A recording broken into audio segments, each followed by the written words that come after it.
ఒక్కసారి కొమ్మూరి గోల్డ్ కి కాల్ చేయండి. తాకట్లో ఉన్న మీ బంగారాన్ని విడిపించి మార్కెట్ ప్రైస్ కి వాళ్ళు కొనుక్కుని మిగతా డబ్బులు మీకు ఇచ్చేస్తారు. రైట్, బ్రేకింగ్ న్యూస్ వస్తున్నాం మనం టీవీ స్క్రీన్ పై. ఇరాన్ యుద్ధం చివరి దశకు చేరుకుందా? ఆ దేశ కొత్త సుప్రీం ముస్తఫా ఖమీనీ ఎక్కడ? కొన్నాళ్లుగా ఇవే ప్రశ్నలు చాలా దేశాలను వెంటాడుతున్నాయి. తాజాగా ఆయనకు సంబంధించిన ఒక వీడియో బయటకు వచ్చింది. ఆయన నేరుగా వార్ రూమ్ లోకి వెళ్ళినట్టు అందులో స్పష్టంగా కనిపిస్తుంది. సో మనం టీవీ స్క్రీన్ పై మీరు ఆ విజువల్ చూస్తున్నారు. దీంతో ప్రత్యర్థులకు చెమటలు పడుతున్నాయి. ఇంతకీ ఆ వీడియో నిజమా లేక ఏఐ ఆధారంగా చేసిందా?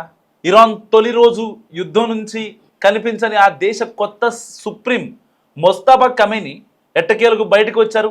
వివిధ సందర్భాల్లో గతంలో 2 సార్లు ఆయనకు సంబంధించిన ఆడియోను ఇరాన్ అక్కడికి సంబంధించినటువంటి ప్రెస్ రిలీజ్ చేసింది. సో ఈసారి ఏకంగా ముస్తఫాకు చెందిన వీడియోనే బయటకు వచ్చేసింది. సో ఖమీనీ చనిపోయిన తర్వాత, వాళ్ళ నాన్న చనిపోయిన తర్వాత ముస్తఫా ఖమీనీ యొక్క సుప్రీంగా కొనసాగుతున్నారు. బాధ్యతలు స్వీకరించారు. అప్పటి నుంచి ఏ రోజు కూడా కనిపించలేదు ముస్తఫా ఖమీనీ. ఎక్కడ చూసినా ఏ పిక్స్, ఏ ఆడియోలు, ఏ వీడియోలు. ఇప్పుడు అసలు ముస్తఫా ఖమీనీ బతికే ఉన్నాడా అనే అనుమానాలు చాలా మందిలో వ్యక్తమవుతున్నాయి. ఇటు వెస్టర్న్ మీడియా ఏం చెప్తుంది? ముస్తఫా ఖమీనీ చనిపోయాడు. ఆ రోజునే ఏదైతే ఖమీనీని చంపేశారో ఆ రోజున ఆయన తీవ్రంగా గాయపడి హాస్పిటల్లో చికిత్స పొందుతూ మరణించాడు అని చెప్పి ఇటు వెస్టర్న్ మీడియా చెప్తుంది. రష్యన్ రాయబారులు ఏం చెప్తున్నారు? గూఢచారులు, లేదు, ఎట్టి పరిస్థితుల్లో ముస్తఫా ఖమీనీ బతికే ఉన్నాడు. ఒకవేళ ముస్తఫా ఖమీనీ గనక లొకేషన్ కావచ్చు, ఆయన వీడియోను కావచ్చు ఎవరన్నా రిలీజ్ చేస్తే అఫీషియల్గా, సో ఓన్లీ ఏ వీడియోలు మాత్రమే చేయాలి. అఫీషియల్గా కనుక రిలీజ్ చేస్తే కనుక సో వెంటనే డొనాల్డ్ ట్రంప్కి తెలిసిపోతుంది వార్త అని చెప్పి ఇప్పుడు ఆయన వీడియోలు కూడా బయటకు రానటువంటి పరిస్థితి. అసలు ఆయనకి దెబ్బ తగిలిన మాట వాస్తవం. మరి ఆయన ఎక్కడున్నారు? ఇప్పుడు హాస్పిటల్లో ఉన్నారా? కోమాలో ఉన్నారా? చికిత్స పొందుతున్నారా? ఒకవేళ ఆయనకి గాయం తగిలిందన్నమాట వాస్తవం కాబట్టి ఆ గాయం తీవ్రత ఎంత? సో ఎక్కడ, ఏ హాస్పిటల్లో ఉన్నారు, అసలు ఉన్నారా లేరా అనే అనుమానాలు చాలా గట్టిగా వ్యక్తమవుతున్నాయి. ఇలాంటి నేపథ్యంలో ముస్తఫా ఖమీనీ నిజంగా బతికే ఉన్నాడా? మరి వీళ్ళకి గ్రౌండ్ క్లియరెన్స్ వాళ్ళకి కావచ్చు, లేకపోతే ఈ యొక్క సోల్జర్స్కి, సో అమెరికాని ఎలాగైనా అంతమొందించాలని ఇరాన్ చాలా గట్టిగా ప్రయత్నాలు చేస్తుంది ఎప్పటి నుంచో. మరి వీళ్ళకి ఇన్పుట్స్ ఎవరిస్తున్నారు? నిజంగా ఆయనే ఇస్తున్నారా? ఎందుకంటే రాజు లేని సైనికులు యుద్ధం చేయలేరు. సరే, కొంతవరకు లాగగలరు, అంతకు మించి అంటే చాలా కష్టం.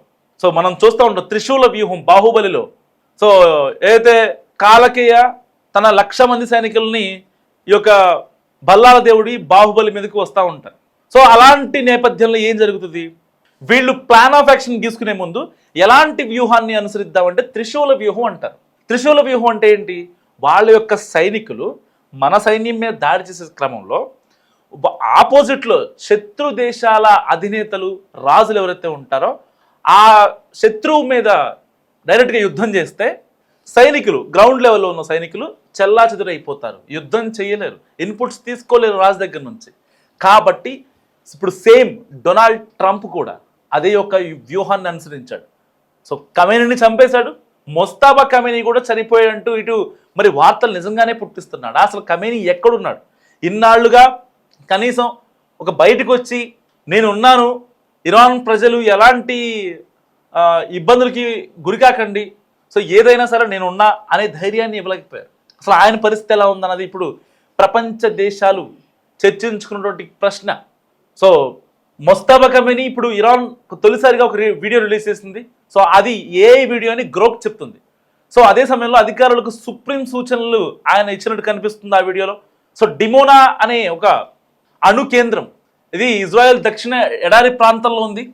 అందువల్ల అమెరికా నుంచి ఏదైనా దాడి జరిగితే డిమోనా కేంద్రాన్ని దెబ్బతీస్తామని పరోక్షంగా హెచ్చరించినట్టు కూడా కొందరు చెప్తున్నారు. అదే సమయంలో అధికారులకు సుప్రీం సూచనలు ఈ యొక్క ముస్తఫా ఖమీనీ ఇచ్చినట్టు తెలుస్తుంది. సో మార్చిలో డిమోనా అణు కర్మాగారం సమీపంలో ఇరాన్ క్షిపణి దాడి చేసింది. మీకు గుర్తుండే ఉంటుంది. అసలు మామూలు దాడి కాదు, నెక్స్ట్ లెవెల్ దాడి చేసింది. సో దీనిపై అంతర్జాతీయ అణుశక్తి సంస్థ హెచ్చరికలు కూడా జారీ చేసింది అప్పట్లో. సో అణు పరిశోధనా కేంద్రానికి నష్టం వాటిల్లినట్టు ఎలాంటి సూచనలు లేవు. సో అణు సౌకర్యాల విషయంలో పాటించాలని కోరింది. ఇంతవరకు బాగానే ఉంది. సో ఉన్నట్టుండి ముస్తఫా ఖమీనీ వీడియో బయటకు రావడం వెనుక ఏదైనా ప్లాన్ ఉందా అంటూ కొత్త చర్చ మొదలైంది.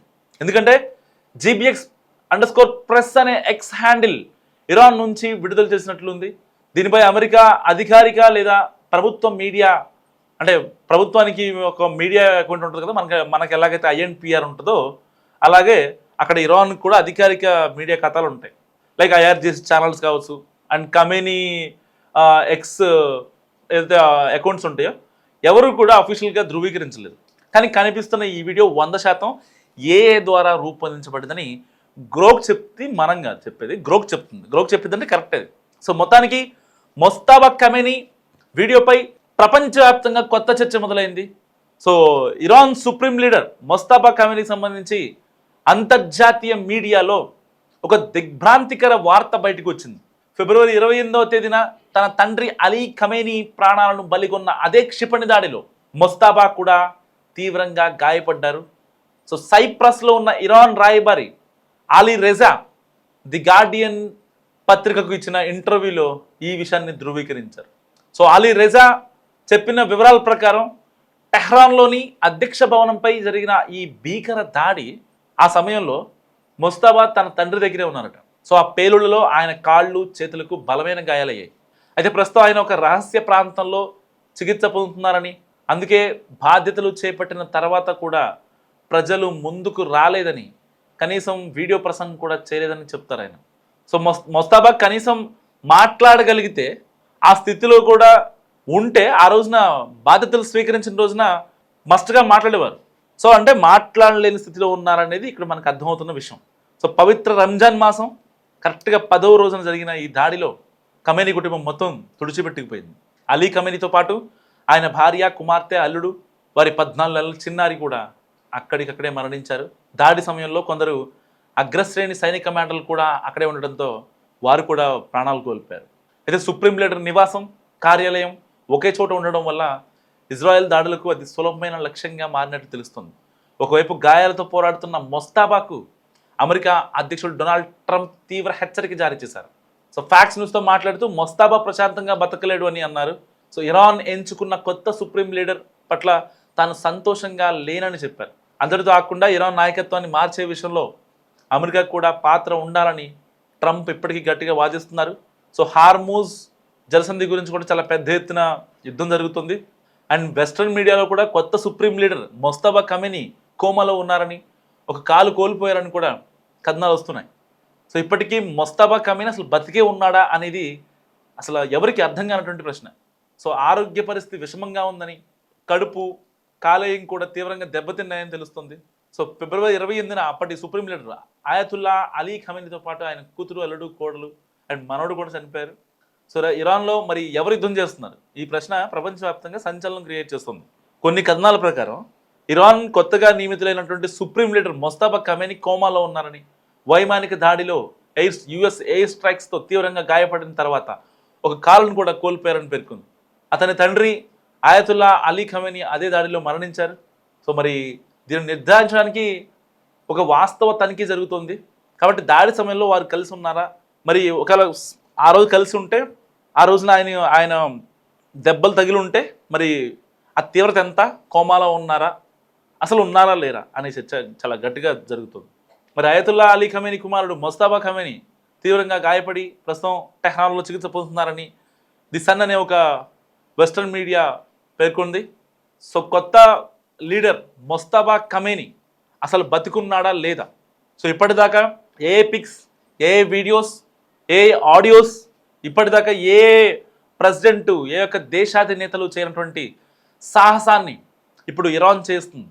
యుద్ధక్షేత్రంలో అమెరికాకి మెంటల్ ఎక్కిస్తూనే బయటికి రావాలి లేకపోతే వద్దు అనే విషయంలో, ఎందుకంటే ఖమేనీ లాగే చంపేస్తారని కాస్తంత మొస్తాబా ఖమేనీ భయపడుతున్నట్టుగా సమాచారం.